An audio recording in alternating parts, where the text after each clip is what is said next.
le thème de cette vidéo, c'est le calcul de limite de fonctions données. Et l'objectif précis de cette vidéo, c'est de factoriser lorsqu'on se retrouve face à une forme indéterminée. Donc lorsqu'on se retrouve face à une forme indéterminée, donc là ici je présente deux cas. Donc le premier cas où on a un exemple de limite lorsqu'on la variable x va tendre vers moins l'infini, et à droite lorsque la variable x va tendre vers 2. Et donc je vais traiter ces deux exemples en parallèle, regarder un petit peu ce qui se passe et sur quelle forme d'indétermination en fait on tombe. Donc là ce qu'on fait, si on prend finalement cette fonction x cube plus x sur x carré plus 1, lorsqu'on va faire tendre x vers moins l'infini, on va faire un calcul classique de limite, c'est-à-dire qu'on va regarder vers quoi va tendre le numérateur et vers quoi va tendre le dénominateur. Donc si on regarde vers quoi tend le numérateur, lorsque x tend vers moins l'infini, x cube va tendre vers moins l'infini, x va tendre vers moins l'infini, donc le numérateur en fait il va tendre vers moins l'infini. Lorsque x tend vers moins l'infini. Et le dénominateur, lorsque x tend vers moins l'infini, x carré va tendre vers plus l'infini, lorsqu'on lui ajoute 1, ça va tendre vers plus l'infini. Donc on se retrouve finalement avec une forme indéterminée qui est donc de la forme moins l'infini sur plus l'infini. Donc qu'est-ce qu'on fait dans ce cas-là? Alors lorsqu'on se rapproche d'un infini, l'idée c'est d'essayer de repérer finalement quels sont les termes les plus importants, ceux qui vont prédominer, que ce soit dans le numérateur ou dans le dénominateur. Donc là typiquement si on regarde le numérateur, lorsque x tend vers plus l'infini, le terme en x il va être beaucoup plus petit que le terme en x3. Pourquoi? Par exemple, imaginons que je prenne un nombre très grand du genre x égale à 10 000, donc x égale à 10 puissance 4 par exemple. Si je prends x égale à 10 puissance 4 et que je le mets au cube, alors ici c'est moins 10 puissance 4 parce que je tends vers moins l'infini, donc si je prends un nombre très petit, moins 10 puissance 4, lorsque je le mets au cube, ce qui va se passer c'est que on va mettre tout ça au cube, on va se retrouver avec moins 10 puissance 4 fois 3 qui vaut 12. Donc finalement le x qui est là, il va se retrouver très très petit par rapport au x cube qui est à côté de lui, dans l'addition. Et donc le terme prépondérant en fait du numérateur, ça va être le x cube. De même qu'au dénominateur, là le terme prépondérant sera x carré. Et donc l'idée c'est de factoriser par ces termes prépondérants parce que en fait c'est ces termes qui contiennent l'indétermination. Alors allons-y, essayons de factoriser par les termes prépondérants. Donc, x cube plus x sur x carré plus 1. Je factorise donc par le terme prépondérant au numérateur, donc qui est le terme x cube, et au dénominateur par le terme x carré. Donc je vais faire cette factorisation. Au numérateur, ça me donne x cube facteur de 1 plus x sur x cube, c'est-à-dire 1 sur x carré.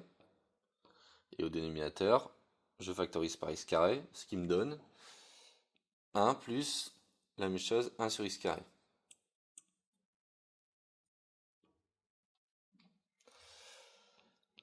Et donc, ce qui va se passer, c'est qu'on va encore avoir une simplification. Alors dans ce cas précis, on a même une autre simplification qui se passe, c'est que les 1 sur 1 plus x carré vont simplifier. Mais surtout, en fait, les termes qui contiennent la détermination qui sont ici, moins l'infini sur plus l'infini, leur factorisation va pouvoir se simplifier. Et donc là, typiquement, x cube sur x carré, ça fait x. Et ce qui reste ici, finalement, ça se simplifie aussi dans ce cas précis. Et donc ce truc-là va tendre, quand x tend vers moins l'infini, ça va tendre vers moins l'infini.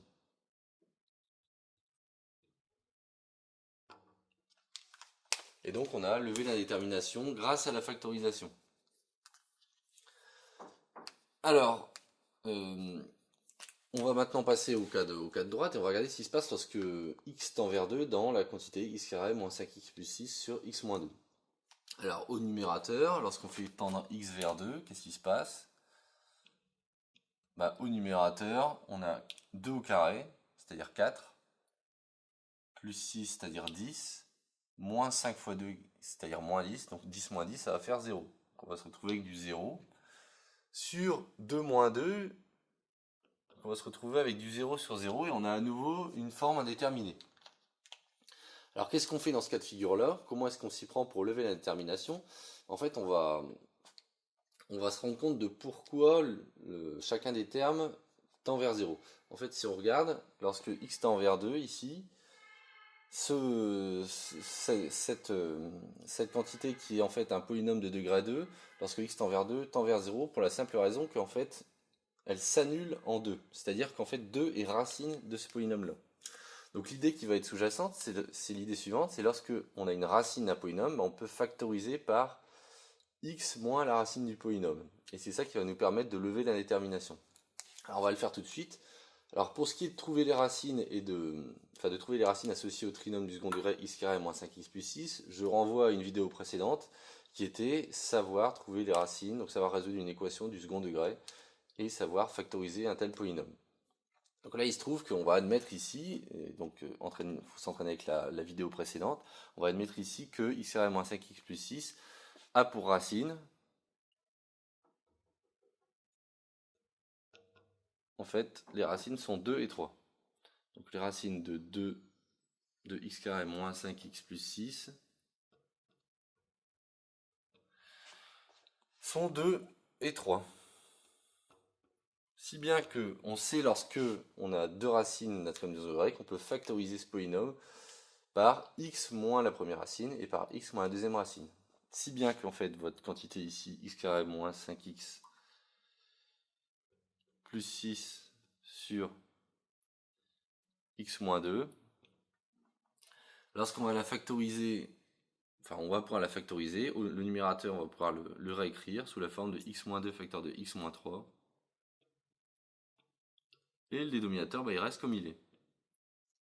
Et donc là on voit tout de suite l'intérêt en fait d'avoir factorisé. C'est exactement comme dans ce cas de figure là, l'indétermination elle était là, elle se logeait dans ces deux termes là, c'est-à-dire on avait du moins l'infini sur plus l'infini, et le fait de les simplifier fait que on n'avait plus qu'un seul terme qui tendait vers moins l'infini. Ici c'est pareil, si on regarde cette quantité telle quelle, on a toujours du 0 sur 0. Mais maintenant, une fois qu'on a factorisé par ça, on est capable de simplifier par ces quantités.